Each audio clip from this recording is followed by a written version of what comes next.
Good morning, church family. How's everybody this morning? Thank you. Very good. Excellent. We are glad to be here this morning, and we have a great privilege this morning to share together and learn more about the mission work that we do around the world and are part of God's plan for mission around the world. So this morning we are blessed to have back with us after a long-awaited time, Brother Kim Vortskal from Khon Kaen, Thailand. It's a long ways away from here, brothers and sisters. So we want you to hug on him this morning and love on him and let him know that we really appreciate him. He is with his daughter, Swan. Swan lives in Nashville, Tennessee, and she's being his chauffeur, right? And we had a lovely dinner with them last night. And we're thrilled that they're going to be here today with us this morning in Bible class time and share with us about what's going on in Thailand and what's going on with his work. We've supported Brother Kim for a long time, over 2 decades here, and looking forward to more time of sharing together in God's Word and spread of the gospel in Thailand. And we're just thrilled to have him here this morning. We're going to, he prepared about a 16-minute video, I think it is, that we're going to show first this morning, and then let him kind of get up and talk a little bit and answer any questions you might have as we continue to move forward in our support of him and of his work and of the work going on in Thailand. Without further ado, video, please.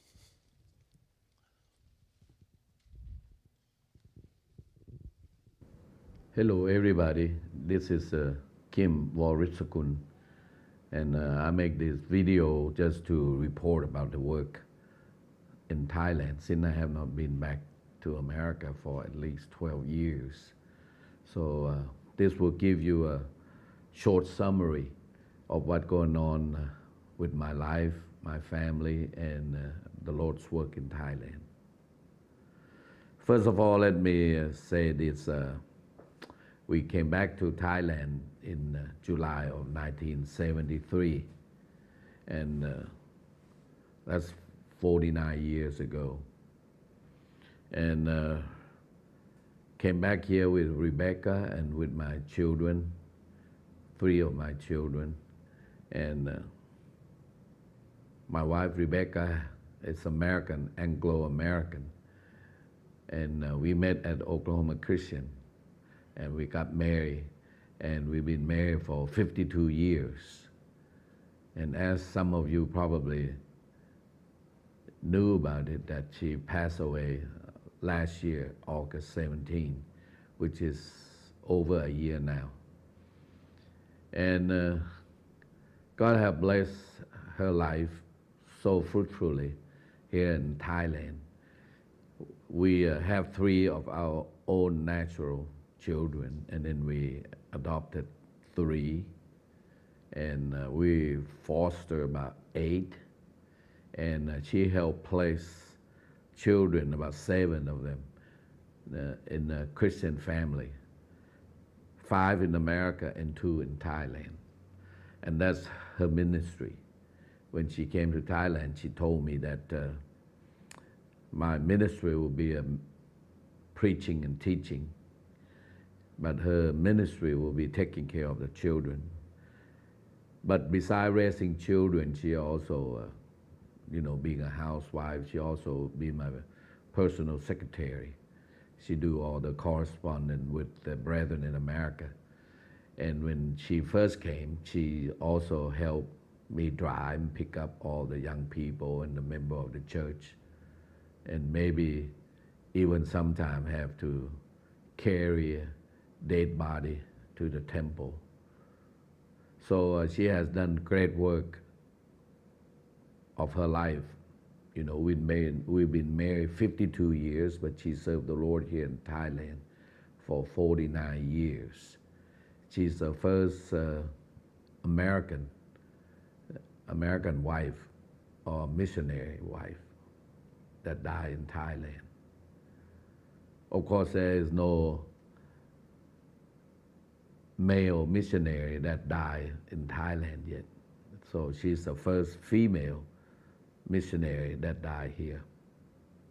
So thank God for her, for the time that we spend together, and all her sacrifice and the love that she has for the Lord and for me and the family and the Thai people, that she's willing to die here in Thailand. She only lived in America for 18 years,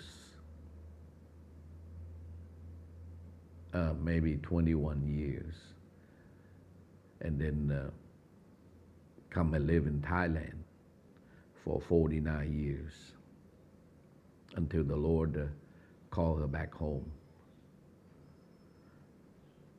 Well, when I get here to Thailand, preaching and teaching in Bangkok for about 6 months, then I moved up to Khon Kaen in January of 1974 and have been in Khon Kaen ever since. And we started the school of preaching. Of course, we did not start it right away. We started about 30 years ago, and we have graduated about 125 students.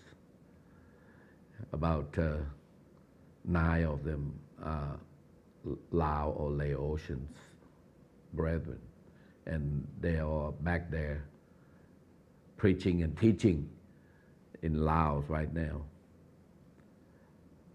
Of course, not all 125 stay faithful. I would say about 20 of them left the faith. So that's about 70 or almost 80% that have been faithful to the Lord, which I think it is a good percentage, even though it's not 100%. I don't expect, the graduates from our Bible school to stay faithful 100%. But since we get close to 80% of faithfulness, I think the Lord has blessed our effort here. And most of our graduates now spread out in all churches in Thailand and in Laos. And they're also mostly a leader of the church in various churches. And they are self-supported because of these students that graduate from our school now located there and help the local church. Well, at one point, we have a plan of planting churches in all various provinces in the Northeast. There are 20 provinces. And we established churches in many of the provinces and also many districts here in Khon Kaen. We have planted 24 churches, and about 16 of them now are self-supported. They have their own church building, they have their own preachers, and we didn't have to help them financially at all after 3 years of fully supporting them. Even though when you think about the percentage of all the churches, 24 and 16 self-supported, I still think that is a pretty good, decent percentage, probably about 66% of the churches we have established now are self-supported. If we don't start it at all 30 years ago, we wouldn't have additional 16 churches in different provinces and districts in Thailand. I have reduced my role in writing because we used to have a church that fully supported us $600 a month to do all the literature work, but since that money terminated, I just did not spend much time in my writing. And mostly the work that I'm doing now on video, on Facebook and YouTube, and people can watch it. So I write very little now or translate book very little. But I have written, translate, and edit at least 120 books that the brethren, the Thai brethren, Lao brethren are using. And I think it benefits most of the preachers and leaders of the church to help them in their study. Also have written tracts and Bible corresponding course. We are now using our corresponding course again. And I do mostly now personal work through the corresponding course. But before we go on and talk about the personal work, I also want to talk about the KKIBI. This is an international Concan Bible Institute, which is different from our Thai regular Concan Bible Institute. Because this one we teach them in English. And the reason that we launch into English teaching, because it will help our graduates that they can make their own research and their study. In the past, most of our students depend mostly on missionary to give them the information of the teacher, and they hardly can do the research themselves. Although many of them know how to use this new technology,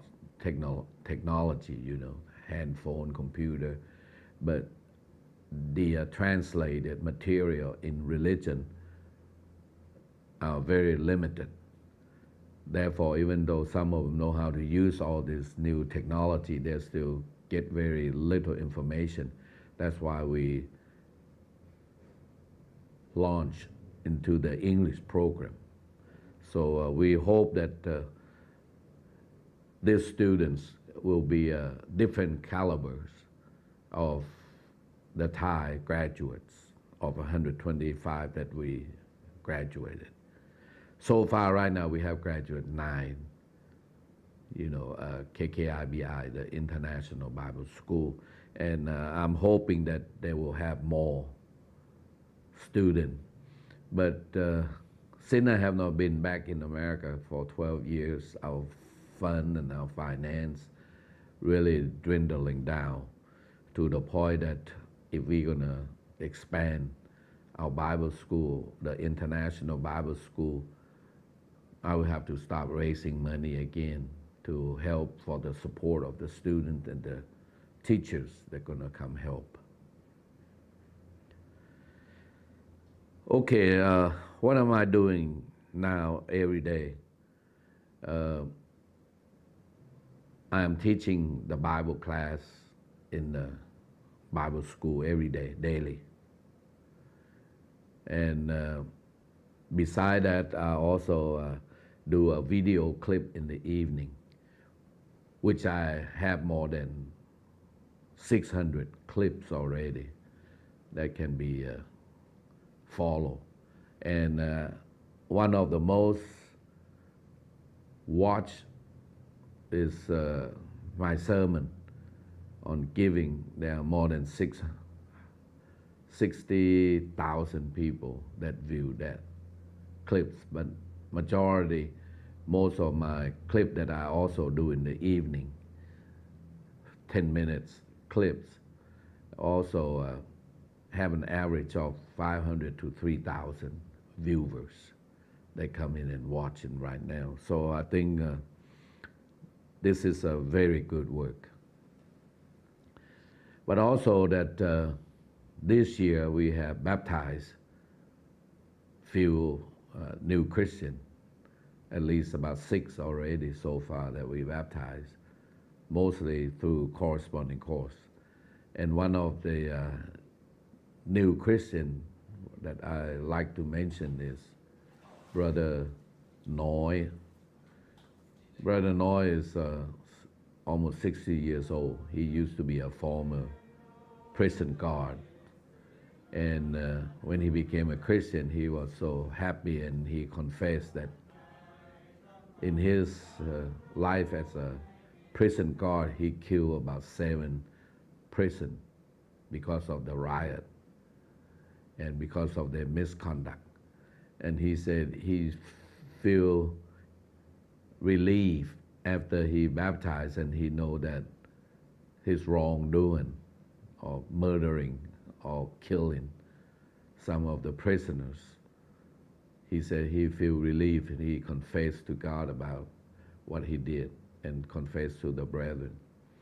So we are happy for Brother Noy that now he's a Christian, and he said his wife is really interested and want to become a Christian too. So I also preach, once, no, twice a month now. Besides teaching Bible daily and do a personal work and do a radio clip, not a radio clip, a video clip in the evening every day, Monday to Friday. I also preach for the local church right now. And we ended up don't have a full-time preachers.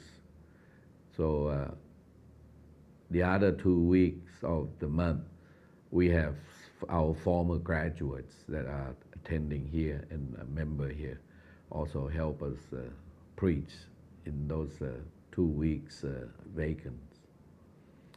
So that's just about what I've been doing all these years, and I want to appreciate the brethren, want to thank all of you for help supporting the Lord's works in July of 1973 until today.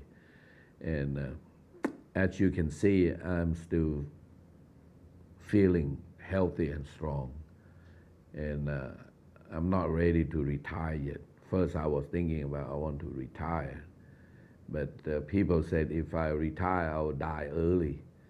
So I would like to ask the brethren to permit me to continue my work until I'm 80.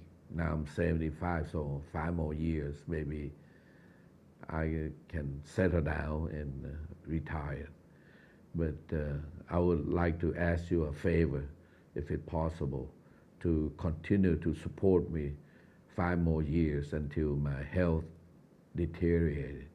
And I couldn't do what I'm doing right now, but right now I'm very active and very happy in serving the Lord because He has given me a good health.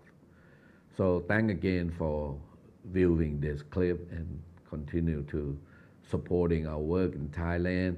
If it's possible, I'd like to come back to America like I used to every year annually to visit different congregations, and if it's possible, maybe raise additional support for our Bible students and the teachers that can help us and expand the Lord's work again.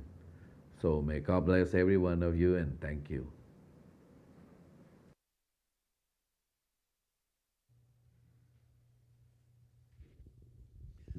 All I know is I want some of whatever he's eating every day in his world.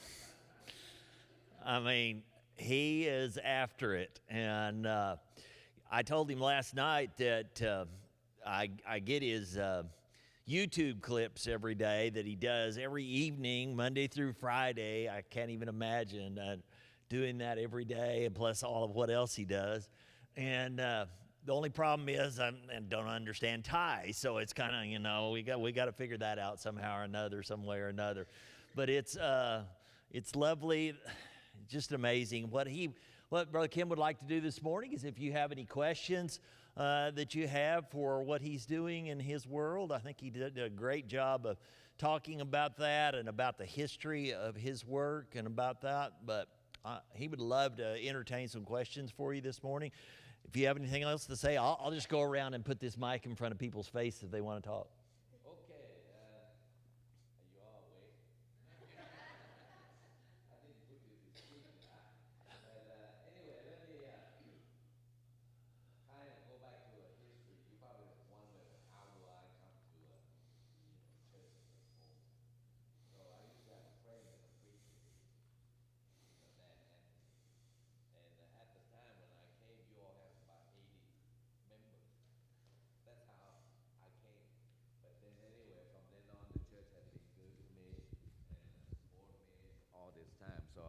appreciate you all here and hope that you will continue. And you're Good. not on yet? Something wrong?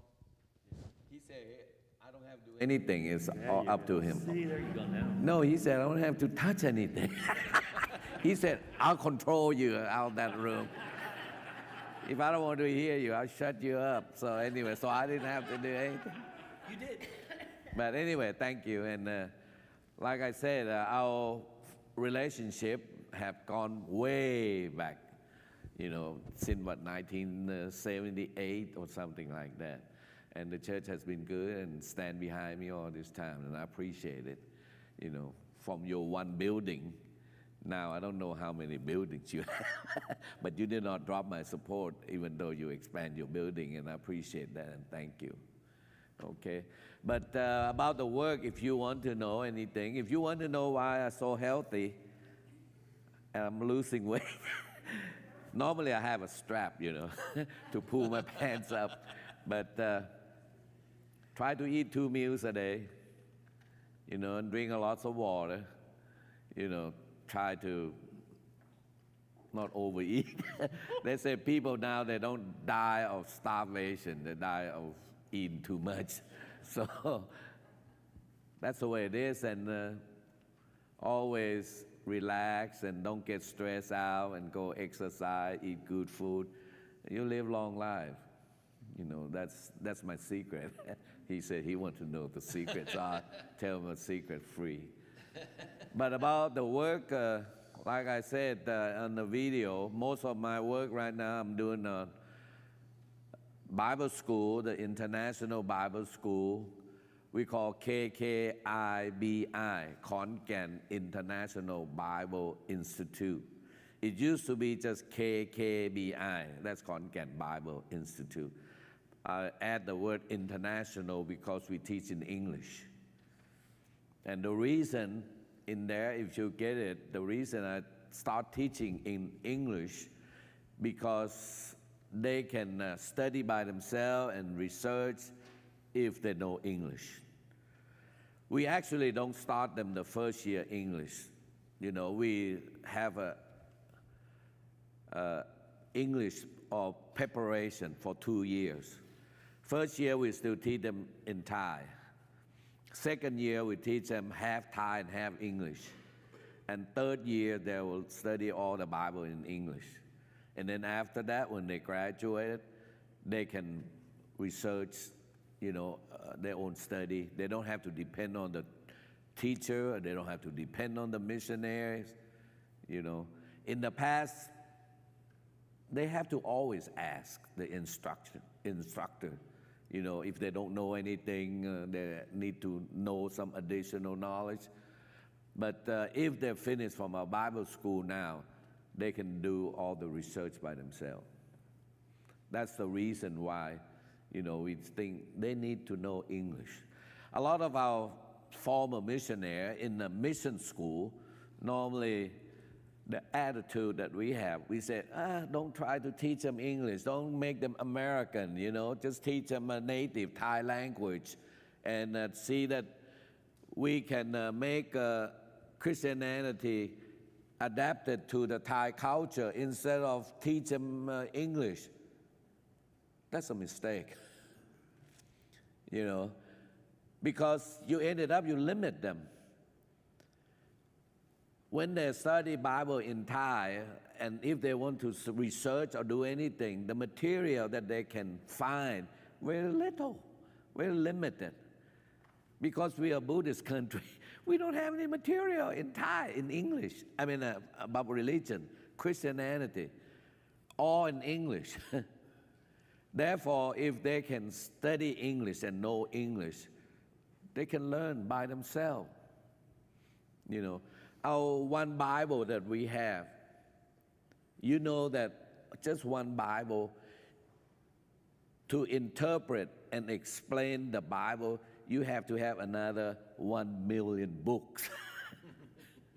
Map, archaeology, Christian evidences and commentaries and so and so and so in English, all English, but we don't have that in Thai. So if they study Bible in Thai and then get stuck and they want to know something, what do? They have to run to the teacher after they graduate 10 years already. They say, hey, what does this mean, and so and so. But now, if they finish from our Bible school, they make a research themselves because they can find all the material in English. Not only in Bible, but in any field of education, you need English. If you're a doctor, you're a pharmacist, you're a scientist, or archaeologist, or whatever, you have to have English, because all the knowledge and the resource are all in English. It's not in Thai. And we have some, if somebody translate the English, knowledge or books into Thai, but not too many people, translate religious material into Thai. The most I can do, as you saw, and only 120 books. But you need millions of books to explain Bible. So that's why we do it. And some of you probably already knew majority of Thai people, 95% are Buddhists. But we don't have persecution. We don't have anything now. We can preach and teach freely, and people more open-minded nowadays to accept Christianity because of technology. The world is getting smaller, so everybody know about Christianity now. But before then, 50 years ago, they don't like Christian, they don't like us. But now they accept it. They're just not ready yet to change completely. That's all. It's a matter of time. Okay, anybody want to ask any question? I come back here just to renew a relationship. Haven't seen you for 12 years, and I'm glad some of the elders still old people that I know. I went back to Silver Spring in Maryland. 12 years ago, 80% of the members are white. Now I go back, 80% are all black. Completely changed. And the elders, I only know one elder. The other two that they just install, I don't know them. So that's the reason why I come back here to renew a relationship and say, hey, here I am. Now, if you want to I want to ask questions. Okay, tell us about how you came to OC, your family. Well, actually, I went to high school in Valdosta, Georgia, and I graduated high school from there. And Harding offered me a scholarship to go to Harding at the time to go learn Bible. Actually, a missionary and churches down in Florida and in Alabama want me to go learn Bible at Harding, and they offered me full scholarship. But my sister attended Joy. Some of you might know her, maybe even her classmate. Joy, my sister, now she lives in Arizona. And she was at OC. So she said, do you want to come to OC? I said, if you can get me a full scholarship, I'll come. So she went to see Stafford North, Brother North, and tell Brother North, said, hey, I have a brother down in Valdosta, Georgia. I'd like him to come to OC, but he won a full scholarship. Will you give him a full scholarship? Since Stafford North also know Parker Henderson, so when my sister mentioned me to him, he's the one that approved it. He's a vice president of OC at the time. He said, okay, come over. So that's how I come to Oklahoma Christian on full scholarship. And I attended OC for 4 years, but I didn't major in Bible. I was majoring in business administration. But then my brother quit his chemist job. He's a chemist, chemistry. So he attended Sunset, and he was at Sunset ready to graduate. So he said, Kim, why don't you come to Sunset for 6 months at least, so you know Bible, so you go back, and if you want to do import-export, at least you know Bible, you can help the church in Bangkok. So I said, okay. So I went to Sunset and ended up graduate from there. Still didn't want to be a preacher at the time. I still want to go back and be a businessman. But anyway, the elders in North Park in Rockford, Illinois, called me and said, what are you going to do? You're going to graduate in 3 weeks.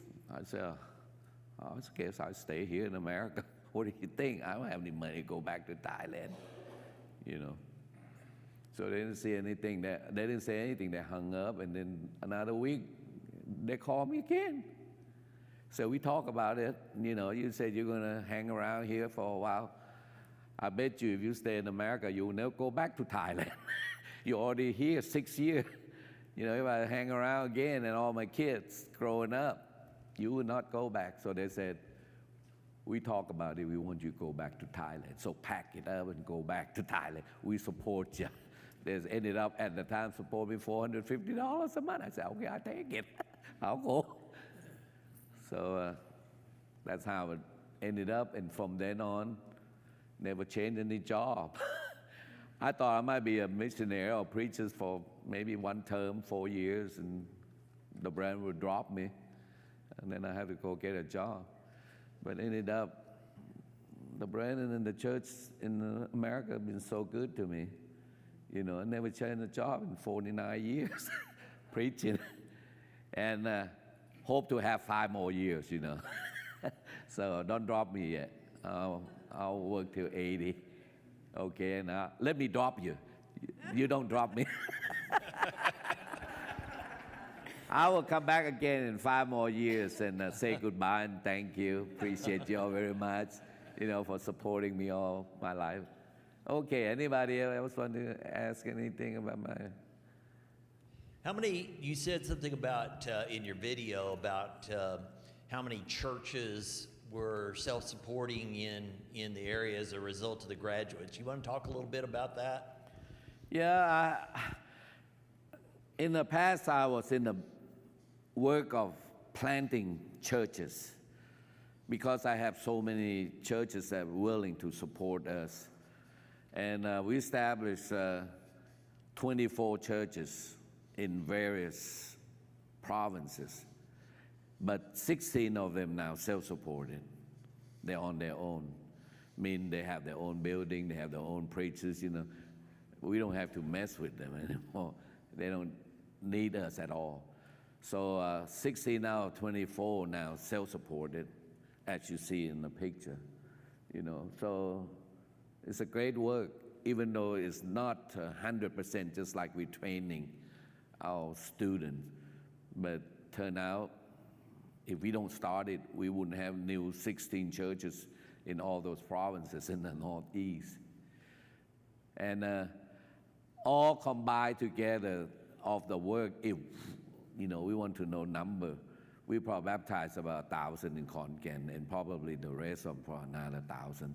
So our work probably that you are involved, we probably have baptized at least 2,000 people or more. But of course, some of them fall away from faith. Yes?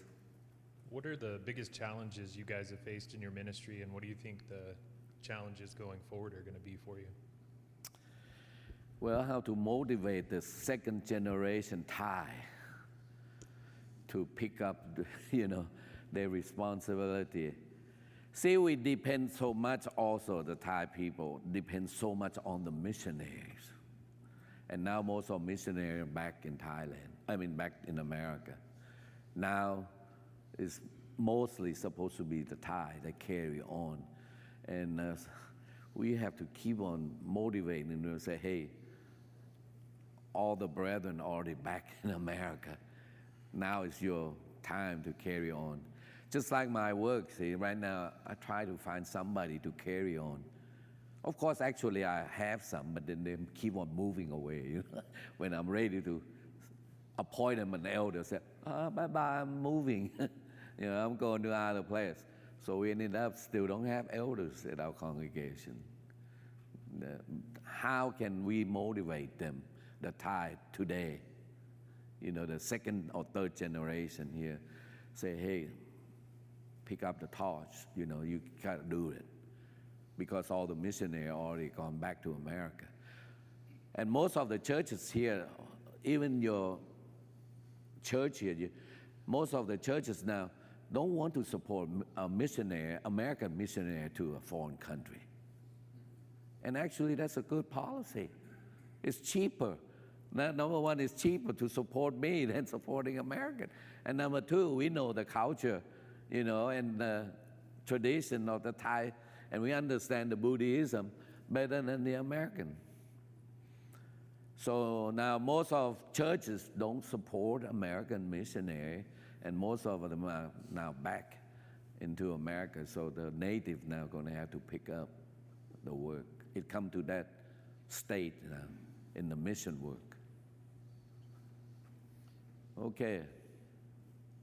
Last You mentioned that one of the challenges of not being able to be here in 12 years in the States to actually be face to face with people is you don't have the relationships that you once did and the support that you once did.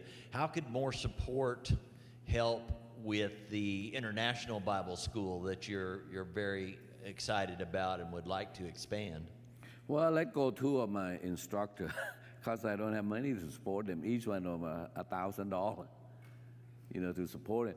You may say, oh, $1,000 is expensive. That's so cheap compared to supporting one American missionary to go, you know, do the work there. If you're willing to support the tithe for $1,000 a month, or maybe $800 a month.